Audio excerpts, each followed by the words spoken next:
Manchester United gave me the best feeling. Sir Alex gave me the best feeling. I really wanted to win.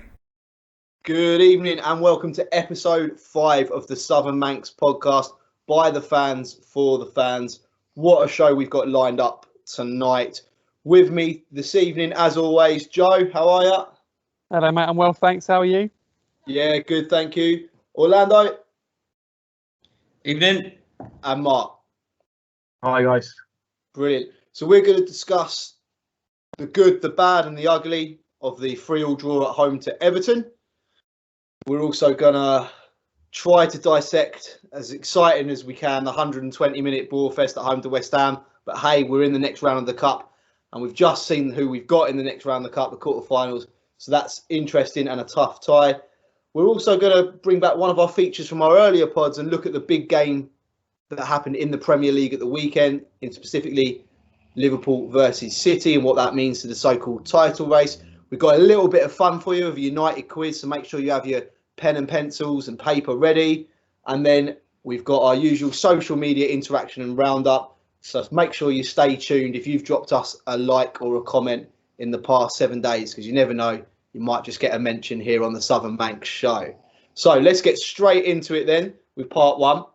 Let's talk about that crazy game at home to Everton last Saturday night. Orlando, I'll come to you first. Another sort of team selection that we are judged to have got right last week on the show. So talk to us about your thoughts of Ollie's selection at home to Everton. Yeah, loved it. For me, my opinion, that would be my first choice 11. Yes, slightly more attacking, obviously, with Pogba arguably coming in for McTominay. So haven't got as much cover, perhaps, with the McFred combo in midfield. But yeah, I really enjoyed it. Enjoyed the selection and thoroughly enjoyed the game. Apart from the result, it's probably the game I've enjoyed the most from a footballing perspective, I have to say. Really entertaining. We really had a spring in our step. And it just felt like United. Like we felt like I didn't feel like we were out of control in the game until that bizarre period just after half time, and at the end, like we just felt like we were just kicking on. You know, we got a couple of goals before half time. Could have been more. I felt relaxed. I felt comfortable. You know, I went at half time to grab a drink and said to the missus, "I was like, cool, we're playing well here. Really enjoying this." And yeah, it didn't last completely, but yeah, overall, yeah, really enjoyed it. And yeah, team selection for me, spot on. So you mentioned something there that was quite interesting. If we was theoretically, if we was to get to the FA Cup final or Europa League final, or it was a crunch match in the league to decide a title or 4th place finish to get in the Champions League, do you think that is Ollie's go-to and strongest team? Do you think that's the best 11? I think Ollie's a bit more pragmatic than that. I don't think that in a semi-final, cup final, one of those games, I think he would err slightly more on the side of caution and probably revert to his default setting, which is probably to be a bit more on the counter. I don't think he feels confident in the players that he's got that we can go and do, say, what Liverpool and City have done in the last few years, which is go and take a game and dominate it and play teams off the park, either through our ability to move the ball about from left to right or through our pressing. And I think that's what we would need to feel comfortable doing in having that kind of setup. Fred doesn't have that ability. Obviously, Pogba, Bruno, and the forwards do. But if you look at the bigger sides, they don't have typically a destroyer in the traditional sense as much these days. You can still find them in your Kantes, Ndidis, these kind of players. But what it tends to be with the bigger sides is they have ball-playing midfielders that move the ball around and they pin in the opposition and they dominate proceedings. For us to have a team with Pogba and what we had basically against Everton, we would have to feel confident that we're going to dominate proceedings and that we would be the alpha out of the two teams in the fixture. I don't think that we're always going to be that, and that Ollie's going to feel confident enough. So I think he would revert to the McFred setup, and then it's just a case of Pogba, Martial, Rashford, Greenwood, and sort of take your pick from probably 5 to fill those 4 spaces up top. Yeah, and you've mentioned Paul Pogba a couple of times there. How much did his injury early doors, because we seem to be dominating the game and really on top, how much did his injury, do you think, had an effect on the game and the overall result of the game? Was it a massive loss? Because he's out now. He's going to miss 3 or 4 games. I think yes and no. I mean, because obviously he came off shortly before half time, but then Bruno scored that wonderful goal just before half time, so there wasn't a huge lapse between the two, and I still feel that we were doing well. But Everton, I think, got a little bit of a boost from that, and they kind of came back into the game. And I don't know whether we took the foot off the pedal or just the flow of the game wasn't quite the same without Pogba there to dictate proceedings, which when Pogba's on song, he's able to do that. When we're having to rely on other players coming on to do that, it's just not the same. They don't have that same quality. So yeah, whilst we went on and scored, I think certainly in the second half, you could see that we just weren't the same outfit. But having said that, with Pogba coming off, you'd think that we would be a bit more defensively sound, but we conceded 2 goals quite quickly in the second half. So, is the argument to say if we do have that more attacking side, that because we're dominating proceedings more, the best form of defence is attack. So perhaps maybe pragmatism isn't always the right option, and perhaps maybe being a little bit braver in our team selection and trusting our players more might, in the long term, with a bit of consistency, actually bear more fruit than the pragmatic approach that Ollie's employed in the whole of his tenure. Yeah, it was interesting. It did seem that although albeit offside and albeit he missed the target, it did seem that Calvert-Lewin chance just before half time seemed to give Everton a bit of a lift going into the break. So Mark, let's talk. And just on Pogba, sorry Nick, just on Pogba, I just noticed something as well while we were off air, that our good friend Mina Raiola has been blabbing again, and the Fabrizio Romano, who's the here we go guy on Twitter with breaking news, has just mentioned that Mina Raiola has said, I quote, "Paul Pogba to Juventus. I can't speak about Pogba because people are nervous. They don't sleep at night. I have to work quietly. If I speak, someone gets offended." So almost Jose-esque with that quote. But yeah, the Pogba saga continues, really, doesn't it? Yeah, and if working quietly means tweeting about it, then there's definitely a new meaning of the word quiet. So Mark, over to yourself. Off air, you were chatting and you were full of praise for this is potentially the best attacking display you've seen since the Ferguson era. Talk us through our sort of 2-3 goals. What did you enjoy about them? What was the highlights for you from an attacking sense? Yeah, I just think it clicked. I think that particularly first half, but even into the second half, we made chances at will. You think about the Cavani header as an example, across from the right-hand side. We've been looking to fill that right-hand side for a long time. A winger. Look, obviously, a lot of rumours with Sancho. And Rashford put that delivery he put in for Cavani, beautiful. Fernandes goal, obviously, really nice. People comparing it to the Cantona chip, which I didn't quite agree with. Different style of goal for me. Cantona beats a few players before he even attempts that, so very different goals. But yeah, I just think we created some really good opportunities, and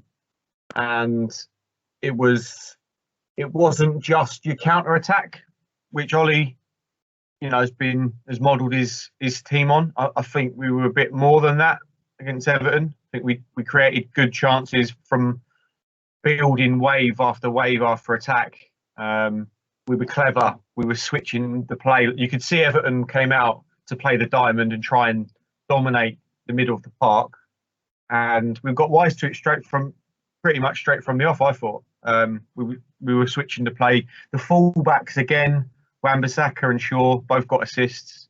I thought they played well. I just thought it just all clicked. It seemed to fall into place with Bruno pulling the strings. I was a bit disappointed when Pogba come off because he gives you that creativity from a deeper position. We'll come on to it. We saw in the West Ham game how Fred and Matic they can't play that way. It's slightly weird because you've got sort of Pogba and McTominay who aren't really defensive minded. So you're thinking you conceded 3 at home to Everton.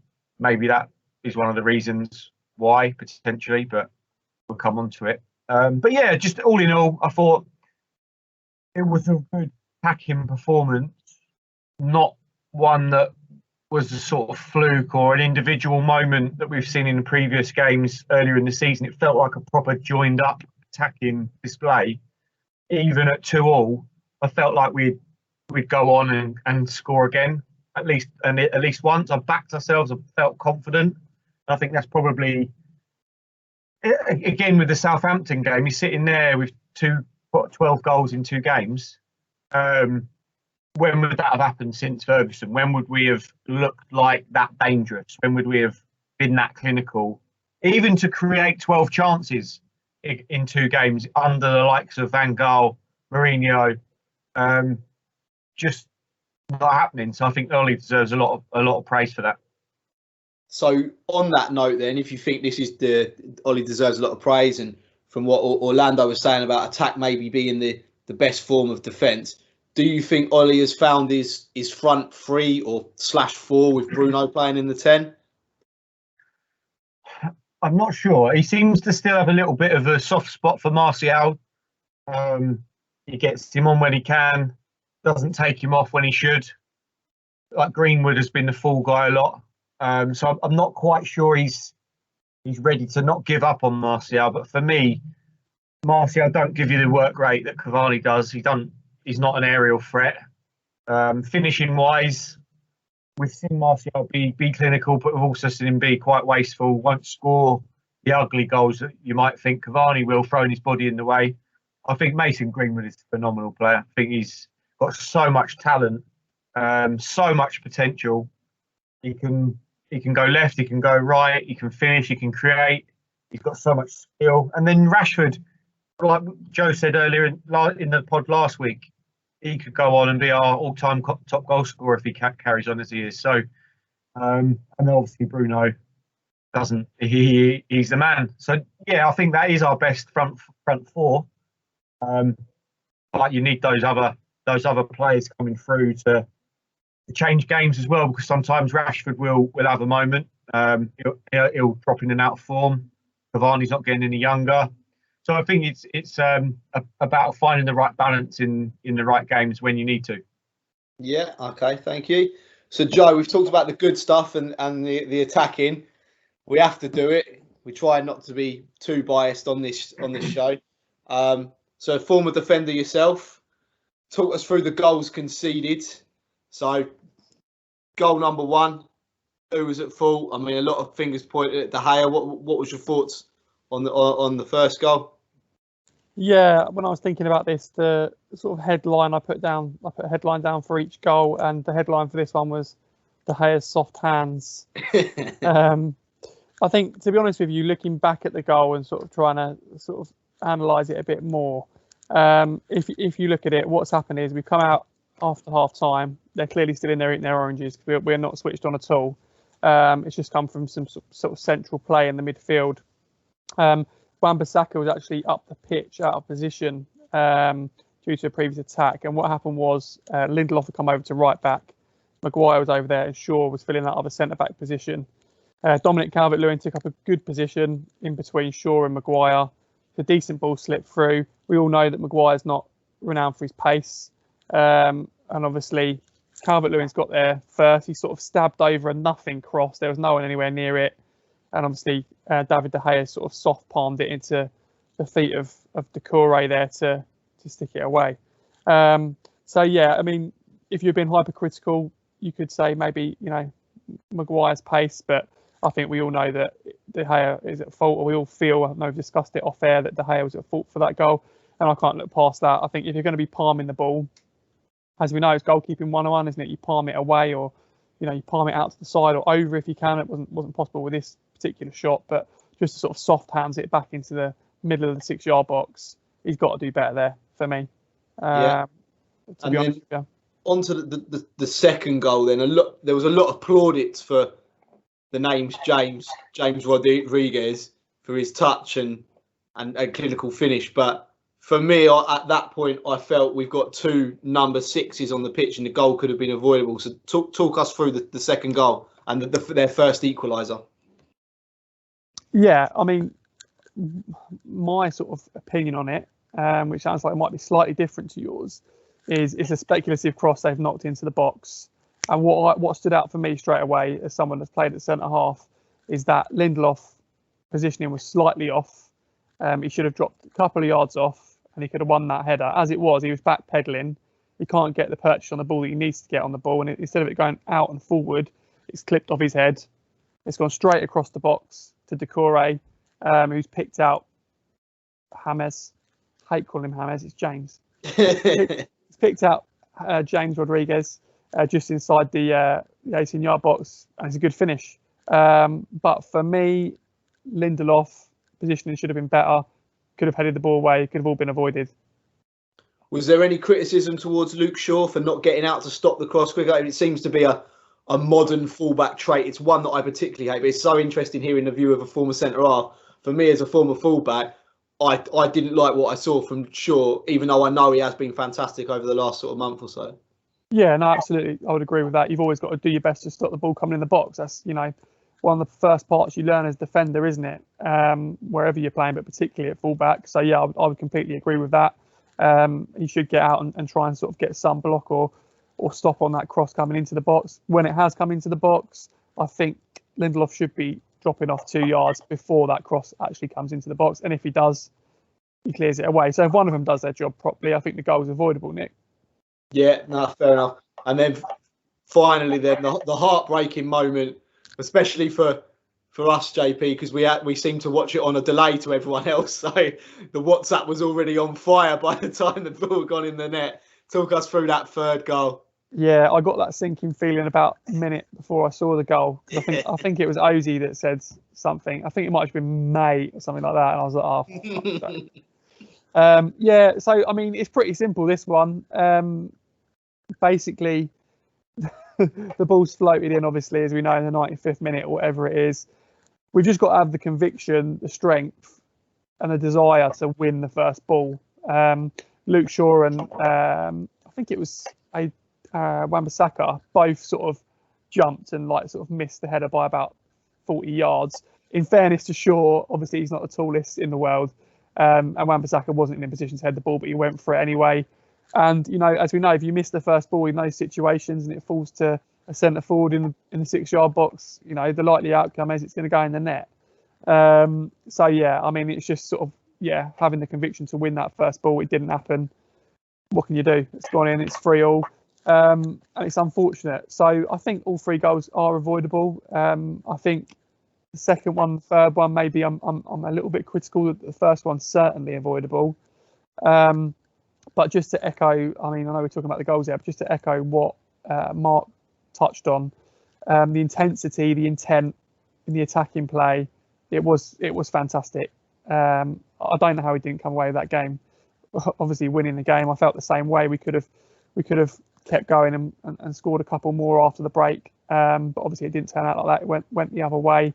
We then got that third and chucked it away. But the intensity, the intent going forward was brilliant to see, and it's only good signs.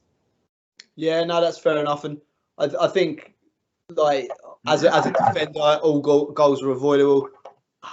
I would look to the manager for the third goal as well. I think Wan-Bissaka got caught up the pitch for the third goal because he had no one to pass to on the right. Why was that? Greenwood was taken off for a defender who's going through a tough period of time. Was that a wise move, putting in a young, inexperienced, rusty defender rather than a cool 6-footer like Matic? I don't know, but maybe that's me being too critical. But there we go. We've done the game to death. It's a point. We'll talk about what that means for us in part 4 when we talk about the City-Liverpool game. But all in all, lots of positives to take there. Not all negatives, lots of positives. As we move on to section 2 and we talk about the thrilling game at home to West Ham in the Cup. This is a big challenge, which I'm looking forward to. I'm proud to be here, and I am looking forward to achieve big things with Manchester United. Welcome back to part 2 of the Southern Manx podcast by the fans for the fans. And in this part, it might be something you just want to skip to the next part if it's a bit boring. The West Ham game that we managed to get through. So on a bitterly cold night at Old Trafford, as anticipated, Ollie did make quite a few changes from the side that started against Everton, notably Henderson and Van der Beek, both making some rare starts. And it was the latter who drew quite a lot of scrutiny after the game, as there was a viral picture of him that went round shortly before he was subbed, cutting rather a forlorn figure. What did you make of his contribution in the game, Mark? And what is his future at the club in terms of, is he going to stay? And if he stays, how does he fit into this current side under Ollie?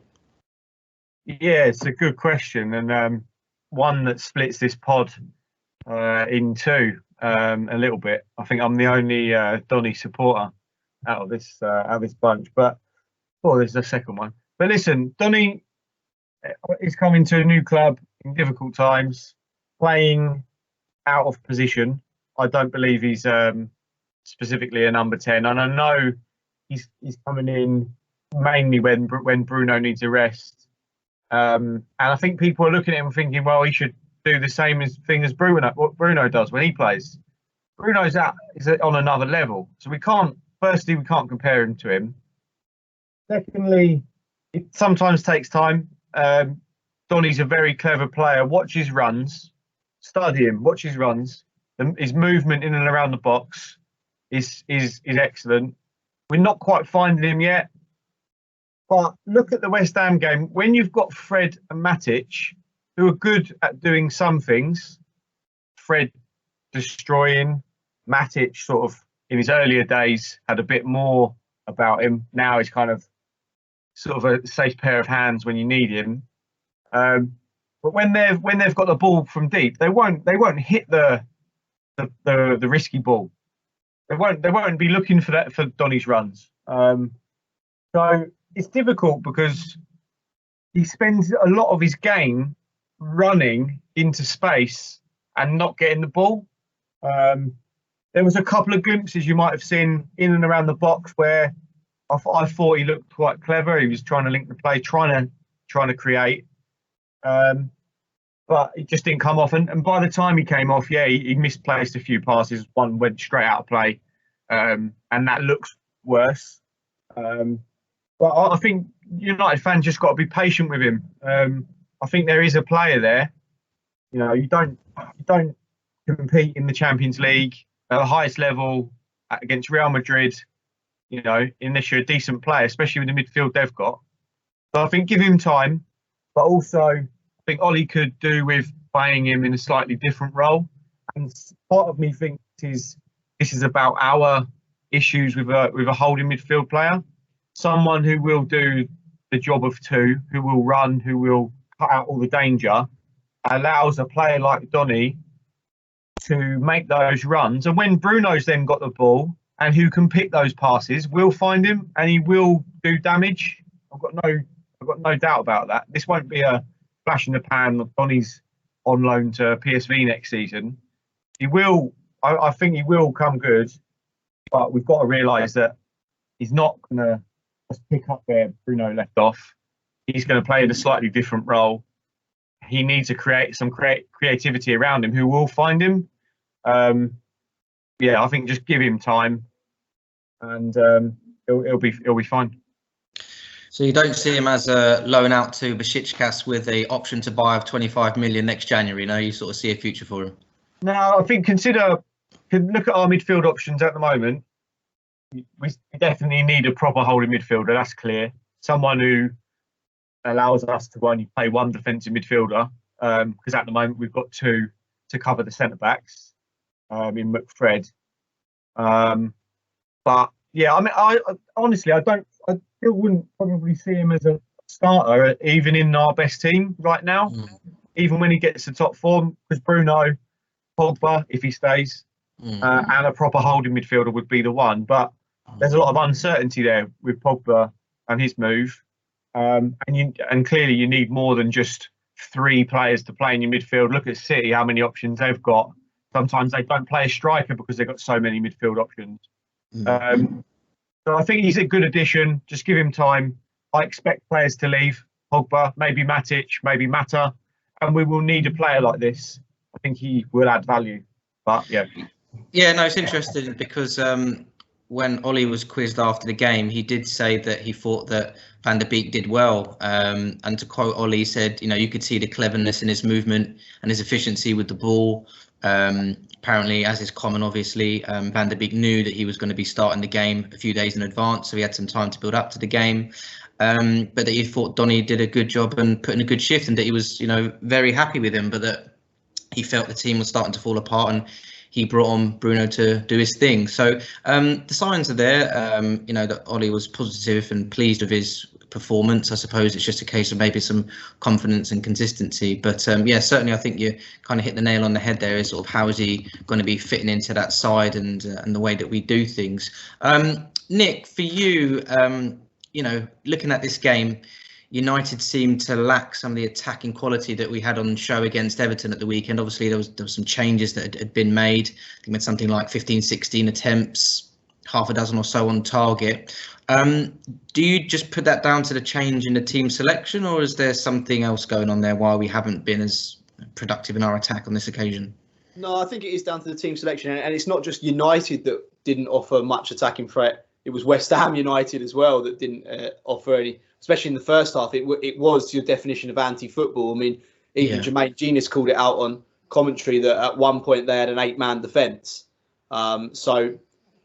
This is something that I think about quite regularly, and definitely I had a lot of time to think during that 120 minutes of something to take my mind off of actually watching that game. And I do think managers get caught now with these cup sides, people they put out in the cups, and they don't know whether to stick or twist. And I think it showed for both teams, really. Maybe West Ham came off worse because I think they picked up 2 or 3 injuries on the night. So they've ended up playing the people that they tried to rest anyway. So I think managers really do get stuck between these cup sides and playing a full strength side. I know there's a lot of games going on at the moment, but we played Tuesday night and our next game was Sunday. So Wednesday, Thursday, Friday, Saturday, Sunday, 5 days later, these are professional athletes. That shouldn't have been a problem. So the amount of changes for me sometimes is unnecessary. And I don't think they need to happen as much in these cups because it does kill the quality of the game, the quality of the attacking flair. We've just waxed lyrical about how that front four was clicking and it was fluid and a switch in play. And then we change it. We've got potentially one of our, I know he didn't get it because it was Pogba, but the other player of the month could have been Luke Shaw, rested, and he offers a lot down that left side. I get the goalkeeper thing now. It seems to become modern football. Teams seem to have a cup goalkeeper. That's where it is. But I think both teams didn't know whether to stick or twist. You saw with West Ham, the poor lad up front, he's the reserve of the reserve striker, couldn't get a kick, so then he got subbed off himself. He got subbed for the sub. So I think that hinders the quality of the game. So I don't think it's the personnel. I just think it's the amount of changes. It's perhaps the amount of games in a week. But yeah, I think that's probably the biggest thing. And in the end, it doesn't do anyone any favours because look at what City did yesterday at Swansea. I know, okay, there was a couple of changes. I know it was Swansea. But they went 3-0 up, then made their changes. We've ended up making changes, scraping a 0-0 and playing an extra half an hour. So have we really rested anyone? Rashford looked hurt towards the end. He's holding his hip. We still had to bring Cavani on when it didn't work.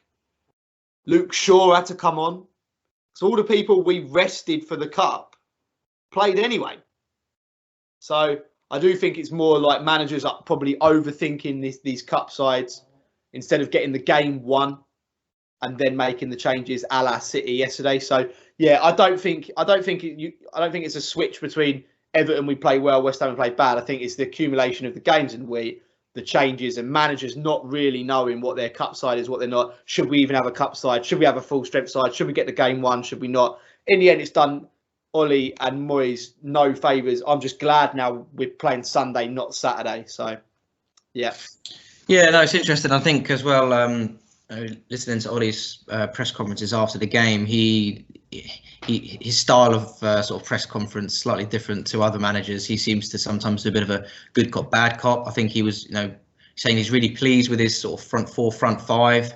Picked out Rashford in particular, saying that he's chipped in with 15, 16 goals, whatever it is, and he said the others are also starting to chip in. So I don't know if that gives an indication that Rashford is almost one of his first choices in the team sheet, and the rest kind of fill the gaps. But he also did say that they need to be more ruthless, and I think that would probably be my assessment of the forwards this year. Obviously, albeit that the 9-0 is an exception to the case, but I think that probably just summarises our forwards at the moment. If we just be that little bit more ruthless, then I think we would be far more comfortable in games. But Joe, with this year, obviously replays are scrapped, straight into extra time.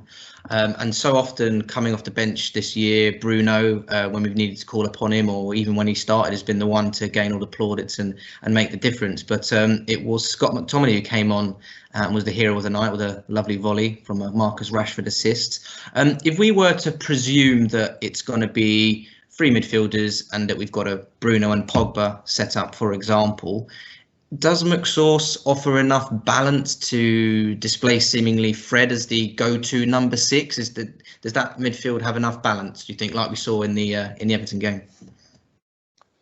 We discussed this a little bit, and I think I would agree with what Nick said off air. And Nick's opinion, I think, was that he's not made for that defensive midfield position in terms of being the only player that does that. I think it works him being him playing alongside Fred in that sort of preferred midfield we seem to have now. I think that balance works, but doing that job alone with another two players a bit further forward, a bit more sort of attack minded, I'm not sure that that's the answer. Having said that, I really like the lads playing in that two with a more holding, defensive minded, breaking up play sort of player in Fred. I think he's got a real knack at the moment of scoring goals. Obviously, he's scored quite a few goals recently. I know it's 3 and 3. I'm not sure how many he's got this season. Nick, you mentioned the numbers earlier. I can't see that. It's a bit blurry. 7. Losing your fingers there in the background. But yeah, he's developing this habit of scoring goals. Obviously used to be a striker, so he knows where the net is. And obviously that goal he scored the other night, he took it really early, and it was a really, really good finish. You can see that he knows where the net is. And he knows how to score goals. I think that's a fantastic habit to get into. I think he's offering a lot, sort of as a sort of counteracting what I said there. Although I don't think he's a pure defensive midfielder. He's obviously defensively minded. But I have noticed, especially this season, that he's really adding that sort of forward play to his game, arriving late in the box, starting off attacks, finishing them off. So I've gone off on a bit of a tangent on your question there. My answer is very similar to sort of what we discussed earlier and what Nick said off air, in that I feel that he needs to be with another player alongside him in that defensive role to offer that balance and get the best out of him, rather than being the one responsible for that. Thank you, Joe. After the game, I think Ollie described it again as being pleased after the team had some low mood after the Everton game, which was probably understandable. So are games like this, Mark, just a case of just getting through, really? Get through to the next round, job done? Yeah, exactly that. I think it's difficult. As we've touched on, West Ham came not to lose the game, which is odd. I think they'll be happy, bizarrely, in this congested season, if it went all the way to penalties and snuck through on because they scored their penalties and we missed one. I think they would have been quite happy with that. Very negative from David Moyes, but you've just got to beat what's in front of you, and we got there. We made some changes. Obviously, had to bring Bruno on. It would have been better if we'd have done it without having to do that. Obviously, had the Lindelof header off the post. There was a couple of other opportunities which, on another night, might have been the difference. But yeah, happy to go through, and hopefully we can get past the last year's semi-final this season and go one better. Yeah, no, I agree, absolutely. And Nick, from the team in front of us was West Ham, and the team that will be in front of us will be Leicester in the FA Cup. We did sort of joke off air that we'd probably get another difficult tie, as we tend to do, away at Chelsea or something, and that City would be at home to Bournemouth or something like that. Hasn't obviously quite transpired like that. We're away at Leicester, and City have got a difficult tie away at Everton. Do you still think that this is a cup that we can win, given the teams that are left and the fixtures that we now got in the next round? I'm buzzing for the FA Cup. I've got that cup spirit back. I mean, I think I tried to put a positive spin on that Everton draw, and then obviously seeing what City did at the weekend to Liverpool. For me, the league's gone. But when episode 1 of this podcast, I said the league, that I didn't fancy us for the league. I've definitely got that sort of magic of the cup in me. This is our most realistic chance of silverware for me.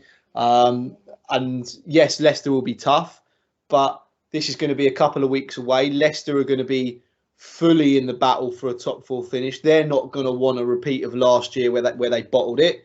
So who knows? There might be 1 or 2 changes from Brendan Rodgers there. We'll probably have 1 or 2 changes ourselves. But out of all of the top 6 games where I think that we haven't played very well and some games haven't even scored in, Leicester was the game we led twice in away. So actually, whilst everyone probably wanted Bournemouth, everyone would have wanted Bournemouth, it didn't happen. It could have been worse. It could have been worse. So you've got to beat what's in front of you. This could have been a lot worse. City, Chelsea, even Everton away, I think would have been more difficult than Leicester away, the way they play. I think we're built to play a team like Leicester. So, could have been worse. I'm okay with the draw. I'm looking forward to it. Yeah, no, me too. I think, it could have been worse. Again, it's nice to see, the other teams getting a fair draw. As we've often joked tongue in cheek that City seem to get these moody draws. So, if anyone gets through in their draw, I think it's going to be well deserved. And Joe, just sort of to round up for you, really. Obviously, we're left, this trophy. We've also got the Europa League. Do you think that that's now really the priority in terms of team selection? Obviously, we've spoken about a lot in this section in terms of team selection, changing things, cup teams, etc. If there is a cup team per se that we should be picking, would it be perhaps maybe a better idea for Ollie to play the weaker side as such in the game preceding the cup game, or should we still be putting our best 11 in the league and focusing entirely on the league and changing it for the cup, say, for Leicester? I think you've got to be careful because as well, we don't want to sort of put a stop to our momentum in the league. Yes, it's looking less likely that we'll be challenging to be champions, but we're in a good position in the league. We don't want that momentum to fall away. We want to finish as well as we can, as high as we can. There's no reason why I don't think we'll win the league, and we've said that repeatedly, but there's no reason why we couldn't finish second and finish second well. So I think you have to be careful with that. Also, I'm of the opinion, we've talked about it previously, I don't think that's something Ollie will look to do anyway. I think what he should really do is look for that balance in both the competitions and try and play the best side available to him and maybe make changes here and there, rather than sort of going over the line of these 5-6 changes and sort of, taking the momentum out of it. If we are playing well, as we sort of mentioned again, going from that Everton one to the West Ham ones is a case in point. I think there's no reason to believe Ollie won't do anything other than what he's already done. So I think there will be a fair few changes for that Leicester game. I think he will take players out and maybe still will play his strongest in inverted commas side for the league game. Do I agree with that? No, I don't. As I said, I think it's all about balance. I think he should be looking to strike that balance to go and win each game in both competitions. But as you rightly said, the best chance of silverware now is the FA Cup and the Europa League. So he should be putting a side out that he believes that they can do well and win that game. Yeah, I think you're right. It's always about striking that balance, and obviously hindsight is always 20/20. If he makes changes and manages to save some legs and gets the win, then he's going to be lauded for it. And likewise, if he does and we don't get the result, he's going to be criticised. That's just the nature of the beast, really. But no, thanks guys for your contributions. Managed to make a dull game sound very, very interesting, and I hope you join us for the next part. Thank you very much. He literally said to scores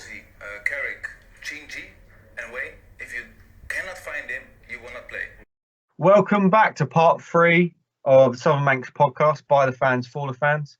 In this section, we will preview the upcoming game against West Brom this Sunday, Valentine's Day, and then look ahead to our Europa League clash with Real Sociedad. So 2 away games on the bounce. Firstly, I'm going to come to you, Nick. We're going to talk about the West Brom game. Now it all seems to have gone a little bit downhill for Big Sam since he come back in. Seems to have a bit of an immediate impact or a bit of a bounce with the point at Anfield, but shipped a lot of goals since then and generally just looked a bit doomed to relegation, which would break his previous record. Thinking about United, what team would you go for in that game, and anything to be concerned about given we just slipped up against Sheffield United? Yeah, given what I just said in the previous section about resting players and the fact that we've now had 5 days worth of rest, I know Rashford looked like he had a little bit of a knock towards the end, but you would expect to see the strongest 11. I know Pogba's not available, so that would probably be the return of McFred in the middle, which for an away game makes a little bit of sense for Ollie. Bruno back in the 10. Cavani got rested, so you'd expect to see Cavani, Rashford, Greenwood, I hope, and the back 4. I think, you know, since we spoke about it in depth and you called Lindelof perhaps being the preferred centre-half partner to Maguire, De Gea to come back in as well. So I think our 11 will kind of speak for itself. I can't see, unless anything happens during the week with the players, I can't see any other reason to change that. As for West Brom, I mean, they're crap, aren't they? They're the worst team in the league. In my opinion, they're the worst team in the league. I think Sheffield United are better than them. That was highlighted in their 2-1 win last week. I think West Brom will finish bottom. I don't think they'll get out of this. I don't think West Brom, I was going to call him West Sam there, but West Brom and Sam, I don't think they're gonna get out of this. It's one job too many for Sam Allardyce. He has been a good manager, so this is not like a criticism of Big Sam. You know, he hit his peak with the success at Bolton, probably unfairly treated at Newcastle because of that stigma with Newcastle, couldn't handle a big club, carried on into other bigger clubs that he had, a la Everton. They never really took to him. Had some other successes with Palace and Sunderland, but that was never going to be long term. The England job, you know, he talked himself out of that, didn't he? How you fall for that? And, you know, it's one too many shandies in the hotel lobby, and he talked himself out of an England job there. And this, just looking at the West Brom squad, I mean, we know football. We're football fans. I look at some of the West Brom squad sometimes, and I don't know who they are. And they've done nothing to inspire confidence that they're going to stay up. I think people fall in love with the underdog story and can they get out of it? And obviously, we've had a few down the years, and West Brom under Brian Robson provided us with a really great one, the Kieran Richardson saviour one. But cool, look at that squad compared to this. And I think sometimes people just need to have a bit of reality check. And you think, well, to get out of the relegation, that means there needs to be a side that's worse than you. And if you look above that relegation, the 3 that are already down there, the only side that you could see getting pulled into it is Newcastle. They're better than West Brom. They got better players than West Brom. They even picked up a win the other day. So to answer your question, we should beat West Brom. It doesn't mean it won't be difficult. Big Sam gave away his master plan on Sky Sports a couple of years ago, which I thought was such a bad career move for Sam Allardyce, giving away the Big Sam key to relegation. That's going to come back and bite him in the bum. That will, you know, the first ball forward pretty much tells you what's going to happen on Sunday. The first ball's going to get lumped up to the forwards. We've got to deal with it. So I'm just wondering, is Bailly any closer to fitness? Could that be the only shock in our lineup? I don't know how far away he is. But other than that, I think our lineup will speak for itself. I think we know what West Brom's about. Should be a comfortable 2-3-0 victory. They're the worst side in the league for me. Yeah, interesting you say that, Nick, about the West Brom squad. I look at it and think where they're going to score goals from. Obviously, that makes it unusual when someone like, you know, Charlie Austin they've loaned him back to the Championship when you think he might get you a few.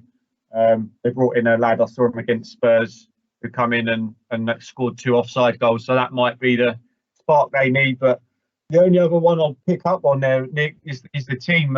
Given De Gea's crisp packet hands against Everton, and I would say an encouraging display against West Ham from Dean Henderson, and apparently Ollie says he's not patient, he wants to play. You've got a goalkeeper who's made mistakes, not for the first time this season, and I'm not saying this, in a fickle way. That De Gea's been brilliant for us over the years, but you've got to go on current merit. If that was a striker who was out of form and costing us games, you'd take him out. You put another striker in who can do the business.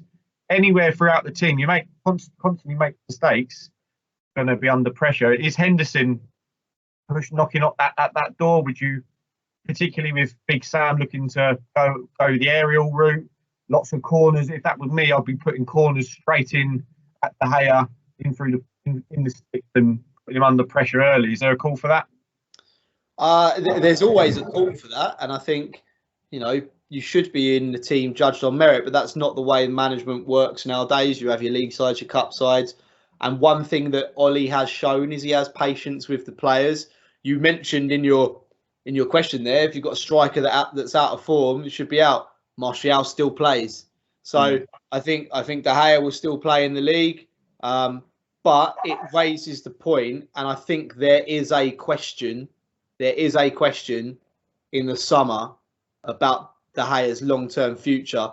Do you pull the trigger and give it to Henderson? Do you look elsewhere? But this can't continue because De Gea is a club legend. He was our best player in our worst time, but he is on the decline. So I don't see the goalkeeper change. Ollie will stick with De Gea. I'll put money on that now that Ollie will stick with De Gea. And is it too early to predict that end of season potential question mark? Have you got a sense of where your head's at there, or too early? Well, I don't think you can come out and say that Dean Henderson won't wait if you're not thinking that he's not in your long-term plans. Otherwise, what's he waiting for? The bus to take him elsewhere? Like, you're not going to say that unless you think something of him. I know he's giving a kick up the backside to De Gea in that state. It's a double-edged question, so it's a bit of man management. But you wouldn't big up someone that's not in your plans. And to be fair to Ollie, he can be, if you're not in Ollie's plans, a la Romero, Rojo, Jones, you do kind of get exiled. So you don't get name dropped. So I don't think it's too early, and I think there's a question there, and I think it's a big summer. It's a big summer for 3 or 4 positions, and goalkeeper's one of them. Yeah, agree, spot on. Obviously with the drop points now against Everton, and Sheffield United, West Brom away. I mean, in previous years, even under the likes of Jose, obviously great manager, but a bumpy time at United. He would usually go and beat these teams. You'd hope that Ollie will be clinical, ruthless, get the job done. But really, is West Brom now, given the title looks out of reach? City could go 8 points clear this weekend, potentially. Is this game now? This becomes absolutely must win for our top 4. Or are we looking over our shoulder at anyone in particular? What's your thoughts on that? A couple of things really, just to kind of pick up on some of your points that yourself and Nick made. Just going to touch on that briefly before I answer your question. I think in terms of the De Gea and the Henderson one, for me, which is a little bit strange, is that if you're going to bring Henderson in and give him the games that he's had with us this season, surely Romero would have been happy with that. So the argument may have been, could we have given Henderson some time elsewhere? I know he was keen to come back and fight for his place, and perhaps maybe that was the deciding factor. Because to me, it seems a little bit like the Czech Courtois saga. It was always as if Courtois was obviously being groomed for the Chelsea #1 spot, and it was a case of they had Czech, this great goalkeeper who was a club legend, and it came to a point where in the end they did have to have them side by side, and Czech was kind of eventually phased out. I think yeah, you're right, Nick. De Gea has been our best player, and that's been apparent with the fact he's won Player of the Season year after year after year during our drab times. I think he's bought himself some time, and he's earned that, to be honest with you. But yeah, the number of errors that he's making is worrying. You can make some high profile errors and they can be isolated 1 or 2 a season, that's fine, but he seems to be making more and more errors, and he doesn't necessarily inspire confidence. So the argument is, where do you draw the line? And I think Ollie has taken a leaf out of peak Jose, in the sense that there seems to be untouchables. I remember Jose seemingly saying he had 9, 8, 9, 10 players, whatever it was, in his Chelsea team in the in the early days that were pretty much untouchable and week in, week out would play, and that was just he was very public about that. Ollie seems to have certain players which just get the nod week in, week out, regardless of form or indifference, really. But in regards to your initial question, I don't think it's a must win, because our next league game, I believe, is Newcastle. So it's not as if we've after the Newcastle we've got I think it's Chelsea and City, isn't it? I think in the league back to back away. So those are some tough fixtures. So I think we've still got the Newcastle buffer, almost, if you like, if we don't necessarily get the 3 points in that. So it's a game that we should win. I think it's a game that we will win. I wouldn't go as far as to saying that it's a must win. I think if it was everybody available, we'd maybe see a team similar to the Burnley game. And Ollie would perhaps maybe anticipate a similar dogfight that we had against Burnley. My worry would be that we'd get drawn into a bit of a dogfight against Big Sam. But if we can avoid that and we can kind of get on the front foot early and take the lead, then hopefully we should kind of cruise into the game, really, and take it from there. Yeah, good stuff. Let's hope we get a positive result. I want to put you on the line now, guys. Nick, what's your prediction? Comfortable. 2-3-0. Comfortable. Oh, is it? Snap, yeah, I think 2-3-0, pretty comfortable. And JP, your prediction for the West Brom game? 2-0. 2-0. Good stuff. Yeah, I'm going to agree with that. And it's another full house. I would be surprised if we don't get 2 or more, particularly with our attacking display over the last couple of games. So yeah, let's go for the win. Oh, anything to add to that? No, I just think it is something that we need to get the win. We should have everything that we need to get over the finishing line, and I'm sure we'll do that. Yeah, good stuff. So after the West Brom game, we will look ahead to the Sociedad game, which has been moved from Spain to Turin due to COVID restrictions in place. Not many memories of playing against Sociedad. I think there was a Champions League tie under David Moyes where we just about got over the line over 2 legs. Joe, I know previously you've not been a massive fan of the Europa League, despite us winning it in recent years. Obviously difficult to predict too much into the future, but how strong would you go into that game, and how important is the Europa League to the rest of our season? For me, the issue with a competition like the Europa League is very simple, and it's the answer is this: the only reason we gave a shit about winning it before a couple of seasons ago was not to win the trophy, it was to qualify for the Champions League. I think that tells you everything you need to know about the competition. I don't go in for these second-rate competitions, and I feel like that's what it is. I feel like it's a losers European competition, and maybe seen as negative. And I'm still a United fan at the end of the day. I will watch the game, and I will want us to win. Am I bothered about whether we win the competition or not? No, I couldn't give a rat's arse. Great. Tell us how you really feel, Joe. Yeah. Listen, we're all friends here. We're all friends here. I'm being honest. I'm a United fan. You boys know my blood runs red, but it just doesn't do it for me, boys. It just does not do it for me one little bit.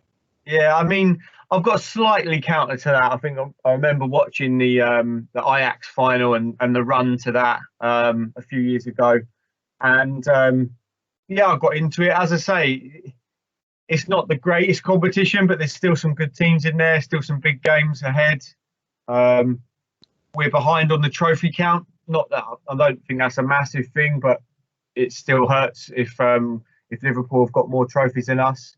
So any time we can boost our numbers up, I think we should try and win it. I mean, you're only talking a few rounds to the final. There's a few good teams, a few ropey teams in there.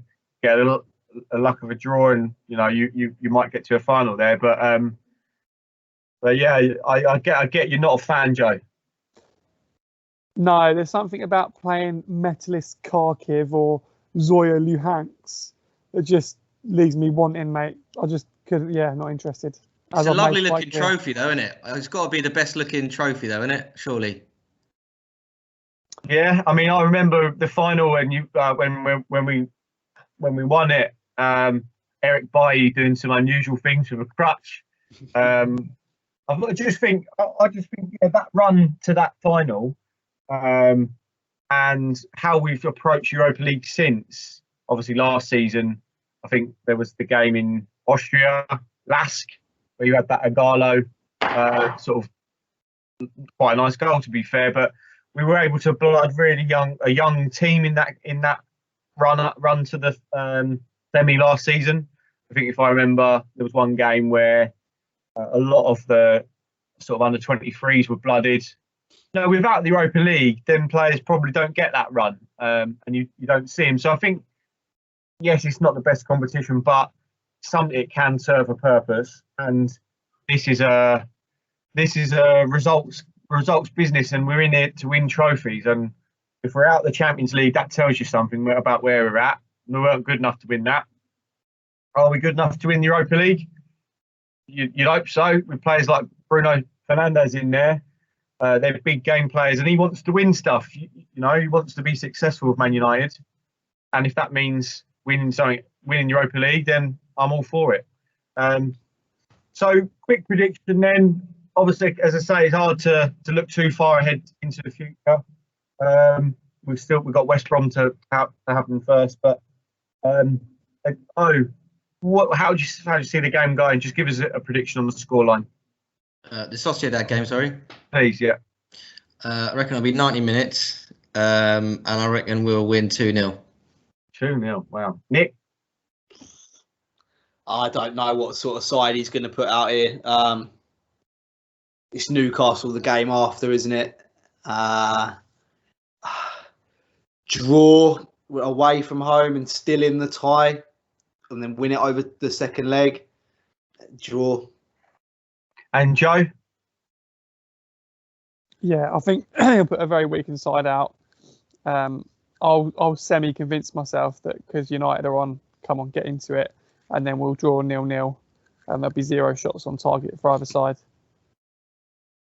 Brilliant. So, our viewers, I mean, you've got that to look forward to after a dog fight at West Brom against Big Sam. So, two big games. I mean, that's the beauty of this season. The games come thick and fast. So if there is a bad result, or you're bored of an evening, there's always some football to watch. Obviously, we always get behind United no matter what, even if it is against Metalist Kharkiv or LKS Lodz or whoever from Eastern Europe. But I mean, we've got Sociedad next.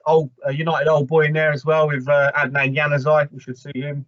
An ex-City player as well, David Silva. So I'm actually quite looking forward to the Sociedad game. I think we'll go there. I think it will probably be a draw. But yeah, I'm looking forward to it because I want to win that trophy. Given FA Cup is going to be tough with City in there, Chelsea in there, Europa League, we could go and win that. So full steam ahead. Cheer in.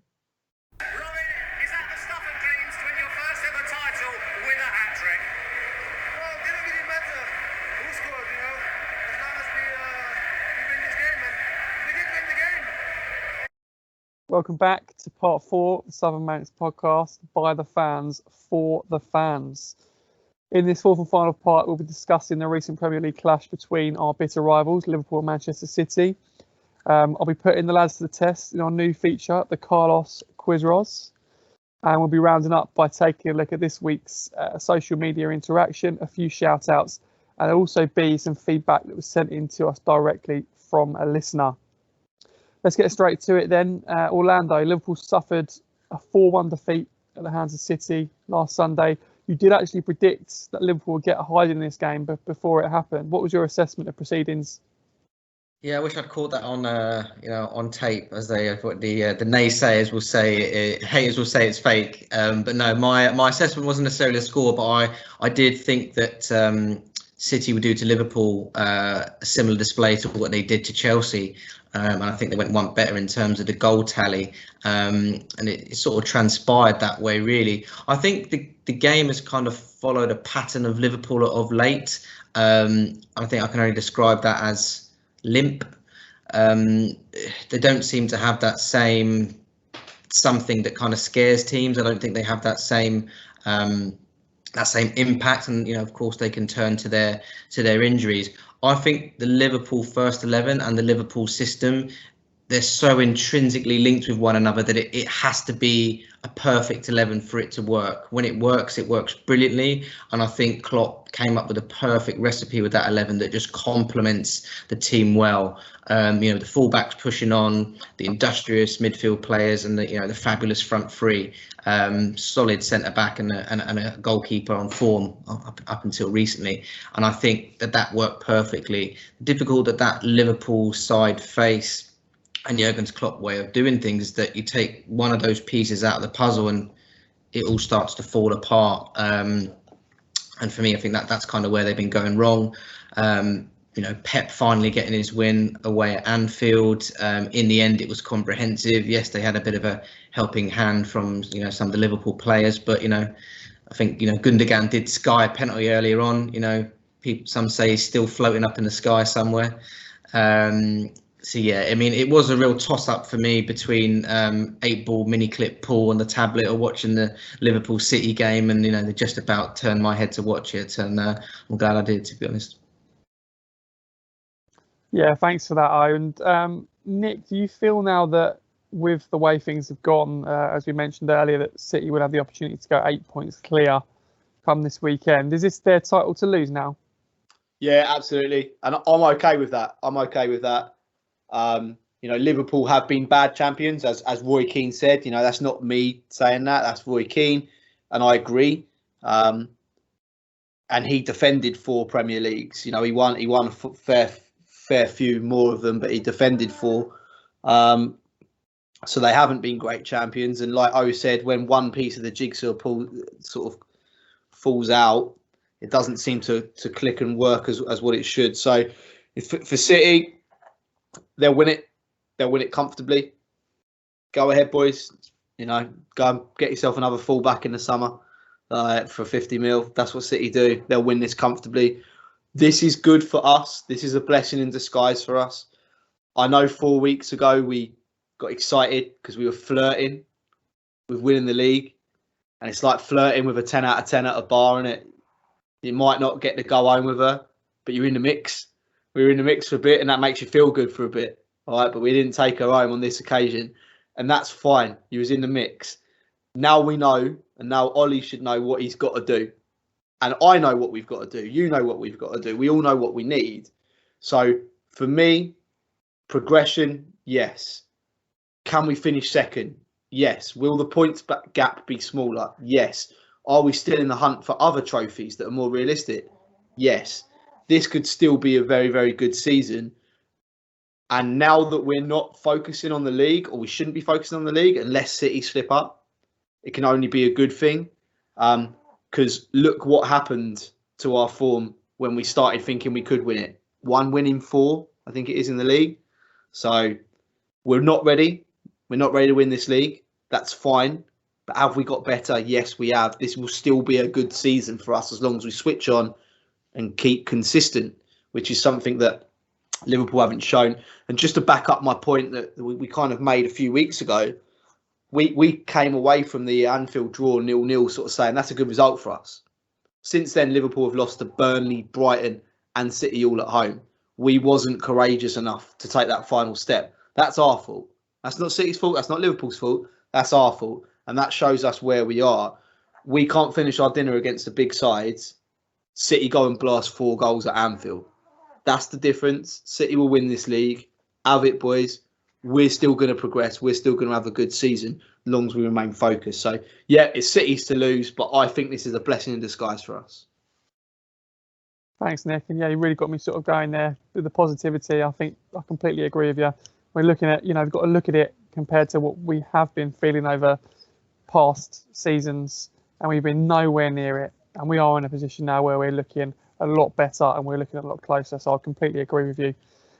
Just staying on this game for a moment then, Mark. Obviously, we couldn't not highlight the torrid time that Alisson had.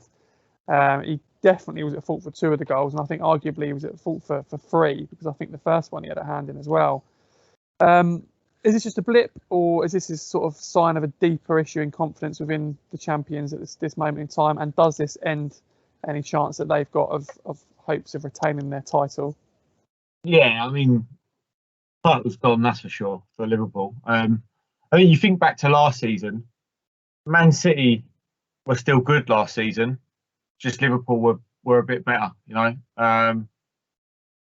Season before that, City and Liverpool, you couldn't split them. But obviously Liverpool have dropped right off this season. I agree with what Nick said and what Keno said about them being bad champions. A sign of a good champion is to come over these issues. We all remember Ferguson having to play a back 4 containing Park Ji-sung, Carrick and Fletcher back in the day. But you make do with what you've got. I still think they should have strengthened in the summer. They let Lovren go, which was their sort of 4th senior centre half. They didn't replace him. It was quite obvious that the young lad in the youth team, Reece Williams, wasn't up to it. The other guy was on loan at Stuttgart. So I just think they were a little bit naive in a sense. I think the likes of Henderson has done a good job back there for them, but it's taken a lot out of the rest of their game. And, that's Klopp's decisions to make. He, in his previous life at Dortmund, he's always chasing down a Bayern Munich to win the league. That he always was inferior to Bayern Munich. That's his aim, to try and conquer. And now he won the league with Liverpool. You'd think, right, now we've got to go and defend it. It seemed like to me they're just, right, that's it. We've won it. Brilliant. We're trying, try and get it back next season, but this one's gone. Nothing we could have done about that. And I think it's just the wrong attitude. The goalkeeper, he was a big problem. That was a big problem position for them before, Karius and Mignolet. Even going back beyond that, and people like Dudek and so they've had some dodgy keepers over their times, and I think he, along with Van Dijk, were the signings they needed, and that was clear with the title. I wouldn't be too worried if I was a Liverpool fan. I would actually say it was a bit naive from the defence to give him the ball again, just after he'd made the first mistake with his feet. Just take a little bit of pressure off your keeper, lump it. And it was actually him trying to lump it for when he played it straight out to, I can't remember, he went to the left. Robertson had bombed on and he tried to sort of hoof it up the pitch and it got cut out. But yeah, I mean, when your luck's down a little bit, when you take your foot off the ball, these things happen. But I wouldn't be too worried if I was a Liverpool fan with my keeper. They've got other issues that they need to solve for. If they're gonna, they've got a genuine fight now for the top 4. With the way they're playing at the minute, that would be more concerning. Yeah, that's my take on it. Isn't that beautiful to be discussing Liverpool potentially struggling to finish in the top 4? Back to where it should be. You know what I mean? That's where it should be. We should be talking about them winning Champions Leagues and league titles. It should be back to them competing to get in the top 4. I love that. Yeah, they need a bit of another freshen up this summer. I think people like Jota was a good signing. They need more of that. The front, it's essentially the same team that have been playing for 3 years on the trot now. So it depends whether they will go and strengthen, whether COVID will restrict them a bit. Obviously, they brought in a couple of centre halves in January for about 50p and a pack of Watsits. So who knows if they've got what reserves they've actually got to go and strengthen. We'll have to wait and see. Or obviously, it all changes when Van Dijk comes back. Obviously, that'll be a massive boost, and they put him in. He's still in the Premier League squad, so I think they're expecting him to play again this season. Outside chance, so who knows? I'm not saying I'm too worried about them though. Okay, thanks for that, lads. Yeah, it was really good to unpack that one, especially sort of those two being right at the top of the league and being our main rivals. I think that was a really interesting thing to have a chat about. Okay, moving on then to our brand new part of the pod, our brand new feature called the Carlos Quizros. Now, I'm not going to lie to you, listeners. I've known these lads a long time, and they have some serious United knowledge, particularly since sort of around the start of the early 90s to now. Serious United knowledge. I'm looking forward to getting stuck in with this next week when it's someone else's turn to do the questions. So just to run through the format quickly, I'm going to read out 5 quiz questions in the Carlos Quizros. I'm going to get the lads to write their answers down in a WhatsApp message or other messaging apps are available, and they're going to just send them over to me at the end. I'm going to quickly run through their 5 answers. I'm going to run down the scores on the doors and the first leaderboard for the Carlos Quizros. So I hope you're ready, boys. Here we go. Question number 1. In the summer of 2003, we signed a midfielder so good they named him twice, Eric Djemba. But from which club did we sign him? Answers on a postcard, please. Straight on to question 2. The infamous grey kit worn in the 95-96 season only bought 1 point for our club. Who was that point against? Question number 3. Which United player was nicknamed the Blind Venetian? The Blind Venetian. Yep. Question 4. Which member of the class of the 92 squad in the very early days was widely regarded as the most talented player of the group? Yep. Got that one, boys? All looking very confident but very serious at the moment, lads. Question number 5 and the final question of the first Carlos Quizros. Which player was Sir Alex Ferguson's last signing as manager of the club? Yep. Okay, when you're ready, if you could just send me those messages over, I'm going to very quickly do my Carol Vorderman bit, tot up the scores on the doors. Didn't know that grey kit one. I'll give you that, JP. Did not know that grey kit one. It's a balance in it. I didn't want to make them too difficult, but obviously they were good, mate. They were good. You guys know your stuff. Okay, so I'm just. Do you want to send them over to you now, Nick? Yes, Joe. Send them over to me now, please. I'm just going to make a note of these.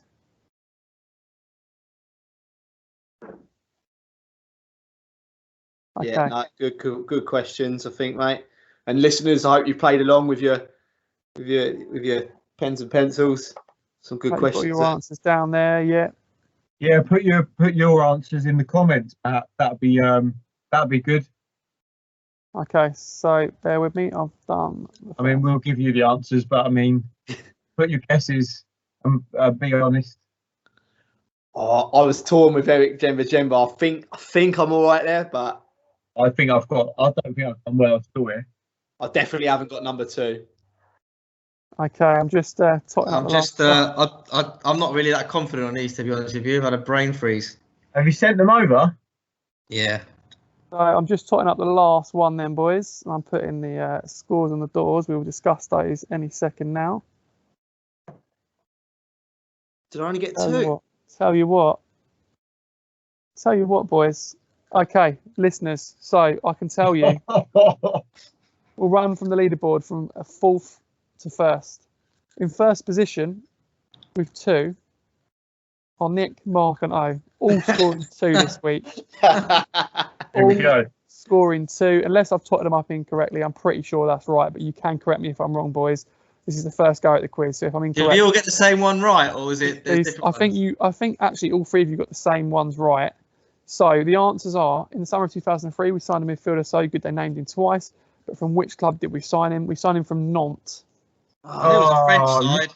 I was said torn Lille. between Lille Yeah, or I there. went Lille. You all said Lille, yeah. Question number 2: the infamous grey kit worn in the 95-96 season only bought 1 point for us, but who was that against? I said Aston Villa. I went Forest. Blackburn. Who said Forest? Me. Correct. Oh, I was torn between Coventry and Forest, and I went You Coventry. put Cov down, didn't you? Big Yeah. error there, mate. Big error. Question number 3: which United player was nicknamed the Blind Venetian? Taibbi. Ivy. That's my Taibbi, correct. Number 4: which member of the class of '92 squad in the early days is widely regarded as the most talented player of the group? I put Skulls, but I'm worried it was something stupid like Savage. I went Ben Thornley, but I think it's Nicky Butt. No, boys. See, I watched a documentary recently, and it was widely touted there that the most talented player of the group was Raphael Burke. I went Ben Thornley as well, Nick. Yeah, okay. 2 Ben Thornleys in there. Question 5: I think at least, I think all of you may have got this right actually, or maybe 2 of you. Which player was Sir Alex Ferguson's last signing as manager of the club? Wilf, correct. Okay, so it's 2s all round for that. Look forward to next week when I get my shot answering the questions. Well done, boys. Fantastic. Okay, that wraps up the Carlos Quizros for this week then. So moving on, Mark, I'm just going to hand over to you. Just have a little chat about some more of our interaction that's been going on social media this week. Yeah, really. Like I said before in previous pods, we really enjoyed the interaction. Last week was a record in terms of podcast views. It was a record for new followers on Twitter. We've now got a Facebook account as well, so it's kind of there's loads of activity. But I just wanted to call out a few new faces on our Twitter account. At Retro Red 2, at Paul English 1961, at Flan 86, at Double JZ 72, and at Kaza BC 92. We just wanted to do a quick shout out, to thank you for your support on Twitter. And like I said, we'd like to give that shout out because we're trying to build ourselves up. We're 4 honest Man United fans who are loyal, level-headed, won't spout sort of random stuff about the club, and always trying to keep it positive but non-biased as well. So thanks for your support, and we'll do that again next week.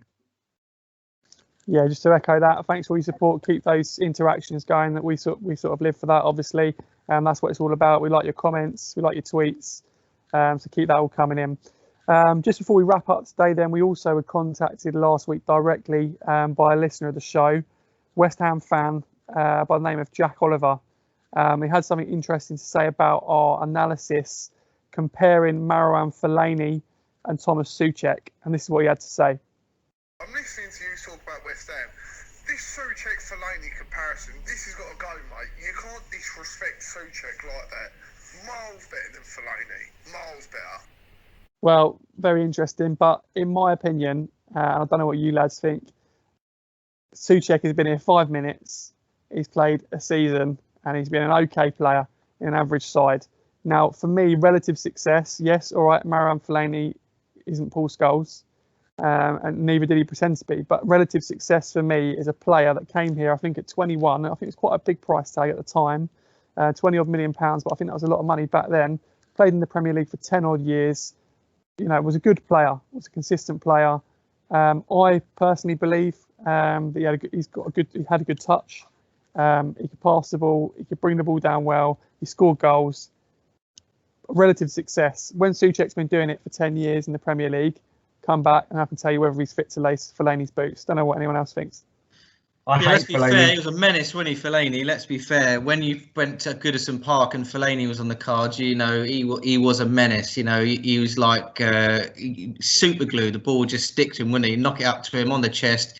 He calls us. I think it was an opening game of the season. We went to Goodison. I seem to remember. It might have been the season before we signed him, something like that. And he was just an absolute menace. I think he was probably one of the standout players in the season preceding when he came to United in the league. I don't think he necessarily suited a United style of play at the time, or certainly we didn't employ him in his best position. But yeah, he was a handful at the best of times. Yeah, for me, like, I think great player at Everton, but when we're buying Everton players, you know, I think that was obviously Rooney apart. But when we're going after actual Everton players, you know, Rooney was a Man United player, just not at Man United yet for me. He was a player class apart. But Fellaini is just, in the United shirt, would always remind me of bad, horrible years in between Ferguson and something else. It's like lump it up to Fellaini when you're struggling at home under Jose. I can remember him getting us out of trouble a couple of times. It's like very uncomfortable viewing. A great player. Let's not slag him off. Brilliant for Everton. And Souček looks all right. I mean, he was ineffective against us this week. So he's got a lot to do to get up to Fellaini's level, you might argue. Not that not that this West Ham fan would appreciate that view, but the signs are promising, but still a long way to go to match him, big man. Yeah, and I just think, to be fair to our listener, and thanks for contacting us, to be fair, goal-scoring midfielders are priceless, aren't they? And the lad from West Ham's already banged himself 8 goals, and none of them are penalties. So they might have found the diamond in the rough, but only time will tell. As for Fellaini, I don't think I can add anything to what you guys have already said, other than the fact he did score in the FA Cup final for us. So for me, I'm overly happy, not ecstatic with Fellaini's Man United contribution, but it's certainly, I can't see us having a topic on our podcast about dedicated to Mara Fellaini in the near future. Right, fantastic. Thanks, lads. I really enjoyed that. Another fantastic pod, and thank you all for listening and for joining us. Please don't forget, you can follow us on Twitter at Southern Manx. You can like us on Facebook at Southern Manx. And funnily enough, on YouTube, you can subscribe to us at Southern Manx. You can access our YouTube channel via any of those platforms as well. So your obviously interaction is valuable to us, but also if you could get subscribing for us, that would be fantastic as well. We would appreciate that. We've been collectively the Southern Manx, individually Mark, Orlando, Nick and JP. Thanks again for joining us. We'll see you again very soon. Dominique can make anything of it. He can for Van Persie, who has got his goal. Muted celebration back at Old Trafford, but a moment to remember for the returning Robin Van Persie.